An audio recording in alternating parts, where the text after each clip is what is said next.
یہ میسج ہے جی پریتم صاحب ہیں ممبئی انڈیا. پورا نام نہیں، انہوں نے صرف پریتم لکھا ہے. بڑا خوبصورت نام ہے اور یہ ان ناموں میں سے ایک ہے جن کا مجھے نا مطلب بھی سمجھ آتا ہے. وہ پوچھ رہے ہیں کہ اگر 1947 میں بر صغیر کی تقسیم نہ ہوتی، دو ملک نہ بنائے جاتے، تو پھر کتنی خوشحالی ہوتی، اور کیا یہ درست ہوا؟ اگر ایسا نہ ہوتا تو شاید میں آپ کے ساتھ بیٹھ کے کافی پی رہا ہوتا. اللہ نے صحت زندگی دی ہے پریتم صاحب، تو شاید ان حالات میں بھی ہم اللہ کو منظور ہوا تو ساتھ بیٹھ کے کافی پی سکتے ہیں. اچھا، سوال آپ کا ایسا ہے کہ میں اس کا جواب دینے کی بجائے آپ کو ایک بات یاد دلاؤں گا کہ محمد علی جناح، قائد اعظم محمد علی جناح، ہمارے جو بابا قوم، ان کو ایک زمانے میں ہندو مسلم اتحاد کا سفیر کہا جاتا تھا. یہ میں اپنی کو سنی سنائی بات نہیں کر رہا. میں تو 51 میں پیدا ہوا، ظاہر ہے.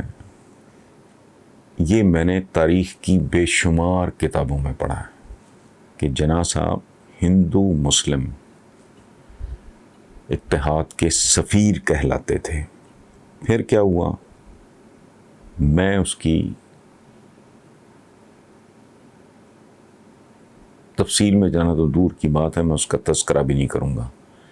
صرف آپ سے گزارش کروں گا کہ کوئی ایک کتاب، کوئی ایک سنجیدہ کتاب کہ جناح صاحب کانگریس چھوڑ کے مسلم لیگ میں کیسے آئے، کیوں آئے، اس کا بیک گراؤنڈ کیا ہے، وہ آپ اپنے طور پہ پڑھ لیں. اچھا، رہ گیا خوشحالی ہوتی یا نہ ہوتی، تو اس کا تعلق تو ہماری پرفارمنس کے ساتھ ہے.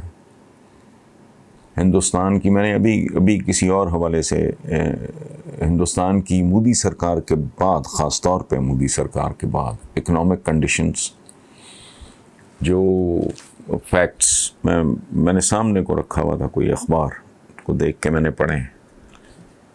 خود ہماری اپنی پرفارمنس ٹھیک نہیں رہی، آپ کے سامنے ہے. جیسے آپ کے بارے میں حقائق، ہندوستان کے، بھارت کے بارے میں حقائق ہم سے ڈھکے چھپے نہیں ہیں، بنیادی ایٹ لیسٹ.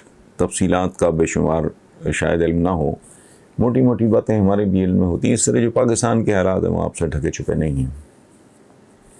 اندرونی قرضے کتنے ہیں، بیرونی قرضے کتنے ہیں، اوور آل اکنامک کنڈیشنز کتنی ہیں، یہ سارا کچھ کرتوت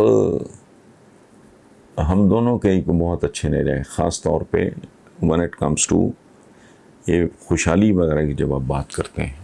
اس کی وجہ ہے شاید کہ فوکس ہونا چاہیے گورنمنٹس کا عوام کی فلاح و بہبود پہ، ایک ویلفیئر اسٹیٹ پہ.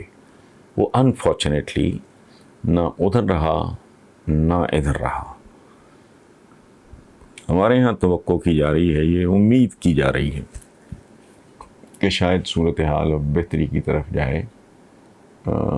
باقی وہ جو آپ نے بنیادی بات کی ہے کہ اگر یوں نہ ہوتا، تو میری آپ سے اپیل ہے، میری آپ سے گزارش ہے کہ کسی بھی نیوٹرل مورخ کی، تاریخ لکھنے والے کی کوئی ایک کتاب آپ اٹھا کے دیکھ لیں کہ ایسا ہوا کیوں تھا. میں کروں گا بیان تو مجھے اچھا نہیں لگے گا. سوال ہے کہ صراط مستقیم کیا ہے اور اس پہ کون لوگ؟ عجیب بات ہے. صراط مستقیم پہ وہ ہوتا ہے جو روحانی طور پہ بہت مضبوط ہو یا عقلی طور پہ.